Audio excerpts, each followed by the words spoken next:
السلام علیکم ګرانو کتونکو. دا یو ویډیو مې د ټیک ټاک په نظر تیره شوه. دا کالا کلی دی او زمونږ د کالا کلي جنازګاه ده. دې کې تاسو دا ماشومان لیدلی شئ چې دی سوره خطرناک یو داسې عمل کوي چې مطلب هغې کې د دی نقصان د جاني نقصان کیدی شي. دا تقریبا 30 نه تر 40 فوټه پورې تقریبا د دې هایټ دی او دا ماشومان د دقه ځنې راټوپونه وي او ټیک ټاک یې جوړوي. نو مهرباني وکړئ د دوی والدینو ته ټولو دا درخواست ده چې دا خپل واړه، ځکه چې دا اوبه ډېرې کمې دي، 2-3 فوټه اوبه دي او دا هم د سټیپا اوبه راغلي دي، نو لږ همته سیوا دي.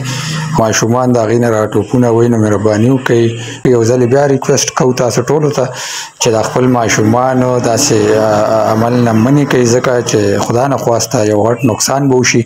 ورسره نور ماشومان دی ته ګوري، نور هلکان دی ته ګوري، نو هغوی باندې هم چې دی نو دا په دې باندې سخته پابندي ولګوئ او خپل کشران په دې خبرو باندې پوه کړئ. ډېره مهرباني. والسلام.